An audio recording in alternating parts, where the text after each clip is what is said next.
envió su palabra y los sanó y los libró de su ruina. Salmo 107, versículo 20. A continuación, un momento en la palabra del Señor.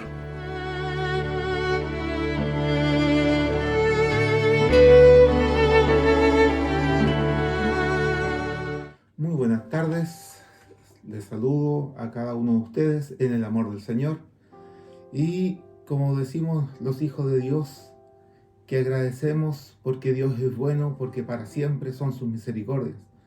Más de alguno se podrá preguntar cómo poder decir en estos tiempos que Dios es bueno y que para siempre son sus misericordias, y le podríamos decir, ¿y por qué no? Cuando Dios ha cuidado de cada uno de nosotros. Y podemos dar la honra y la gloria a Él de que Él está a nuestro lado, porque esa es nuestra confianza. Hablar de Dios en tiempos difíciles muchas veces para algunos es más fácil porque se tocan fibras desde el punto de vista de la sensibilidad. Pero cuando queremos realmente hablar de Dios, lo que buscamos es justamente hablar de nuestro Hacedor, hablar de en quién nosotros hemos creído.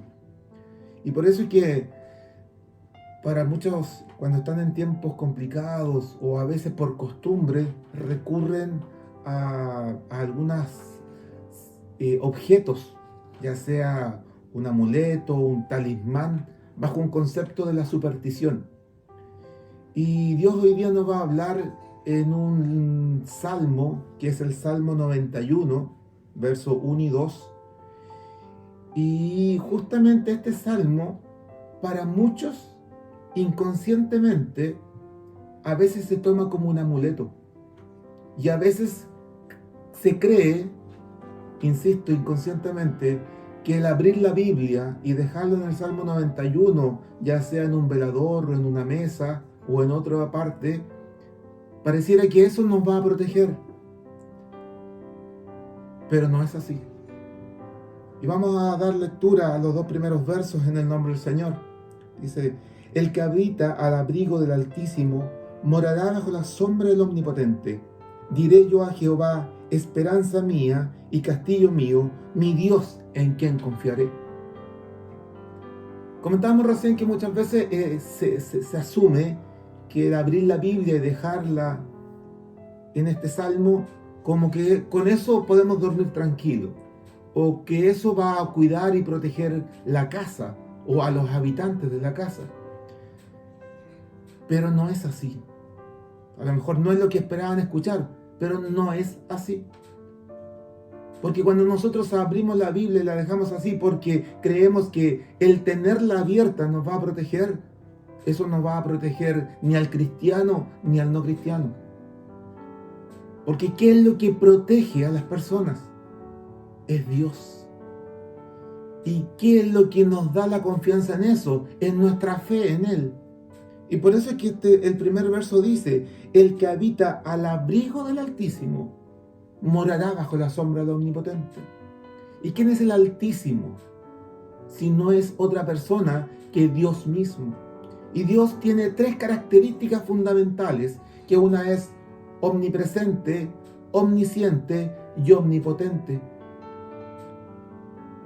¿Y qué nos dice este primer verso? El que habita el abrigo del Altísimo morará bajo la sombra del Omnipotente. O sea, justamente está haciendo mención a una de estas tres características que solamente Dios las tiene. Y omnipotente significa que tiene todo el poder, que para Él no hay imposible.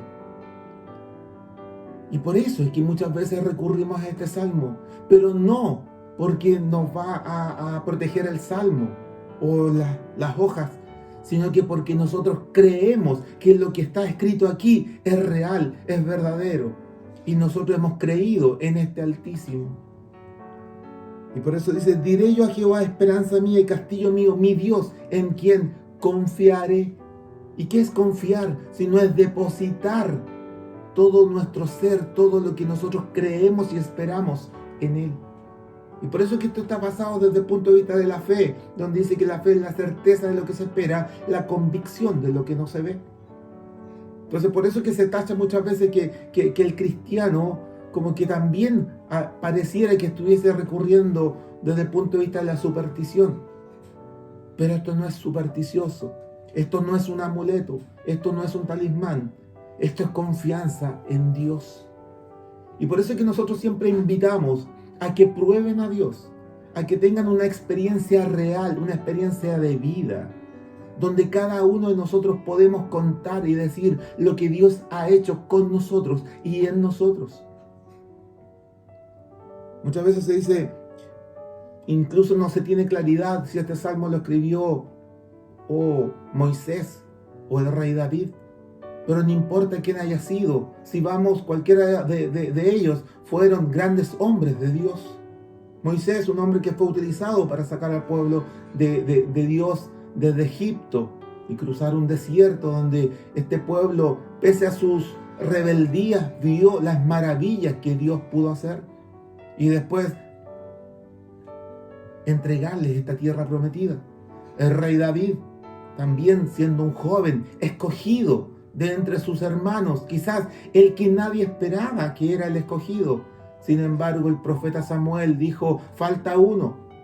Y ese uno era el que ni siquiera su padre había creído que podía ser nominado rey de Israel. Sin embargo, él era. ¿Por qué? Porque Dios usa a quien no el hombre quiere o piensa, sino a quien Dios quiere. Y después vemos a un gran David, que pese a sus errores, pese también a todo lo que alcanzó desde el punto de vista de la autoridad como rey de Israel, del reconocimiento de sus propios compatriotas y el reconocimiento de otros pueblos, pese a todo lo que logró también desde el punto de vista de su reinado. Cuando él se dirigía a Dios, se reconocía que solo era un hombre y que solamente era lo que era porque Dios lo había tomado en cuenta. Entonces nosotros, quizás en estas situaciones que nos encontramos hoy día, cuando muchas veces quisiéramos decir qué va a pasar, qué está pasando con el mundo, cuando ya muchos hablan que cuando se vuelva a una nueva normalidad va a ser una normalidad distinta, sin duda que va a ser distinta, sin duda que vamos a tener que aprender muchas cosas. Y como se dice, y desaprender otras. Pero lo importante es que podamos seguir aprendiendo de Dios. Que podamos seguir aprendiendo que hay uno que está a nuestro lado. La palabra de Dios nos hablaba el jueves pasado de aquel ciego que le pidió a Jesús, que clamó por sanidad. Y Jesús le dijo, ¿qué quieres que haga? Y él le dijo, quiero ver. Eso es lo que nosotros invitamos, a que aquel que no puede ver estas maravillas de las cuales nosotros hablamos, las pueda entender, las pueda ver, pero con una experiencia personal. Y eso solo Dios lo puede hacer. Algunos habrán escuchado la historia de Job cuando peleó con un ángel. Y Job le dijo, no te dejaré hasta que me bendigas. Mis hermanos, nosotros podemos decir lo mismo en esta situación en la cual estamos. Aferrarnos a Dios. Es Él que nos puede bendecir. Es Él que nos puede acompañar. Es Él que nos puede proteger. Es Él que nos puede cuidar en esta situación. Pero para eso tenemos que nosotros aferrarnos a Él. Nosotros abrazarnos de Él y decirlo, no te dejaré. No me soltaré de ti. Hasta que me bendigas. Me bendigas con tu presencia. Me bendigas con tu Espíritu Santo en mi vida. Me bendigas con mi hogar, que sea un templo para ti. Que yo sea un templo de tu Espíritu Santo. Esa es la mayor bendición que podemos tener, mis hermanos. Y la palabra de Dios, buscad primeramente las cosas de arriba y lo demás vendrá por añadidura. Es probable que muchos tengan que pasar situaciones complejas, no solamente desde el punto de vista salud, sino que también desde el punto de vista laboral, económico. Pero Dios suple toda necesidad. Pero para eso no puede ser acto de la coincidencia, sino que tiene que ser un acto de la consecuencia de nuestra relación con Dios. Es por eso, mis hermanos, que vuelvo a leer el primer verso. El que habita al abrigo del Altísimo morará bajo la sombra del Omnipotente. Dios nos ayude, mis hermanos, para buscar habitar al abrigo del Altísimo. Habitar viene de hábitat, de un lugar que puede ser físico, puede ser natural, puede ser infraestructura. En este caso es un lugar espiritual, donde nosotros queremos estar bajo la mano de nuestro Dios. Que esa sea nuestra confianza, que cuando nosotros le estamos buscando, cada día nos estamos allegando más bajo la sombra del Omnipotente, y allí Él nos cuidará, nos protegerá, nos acompañará y suplirá cualquier necesidad. Para Dios honra y gloria, y los invito, mis hermanos, a seguir buscándole a Él en todo tiempo. Dios nos bendiga, mis hermanos.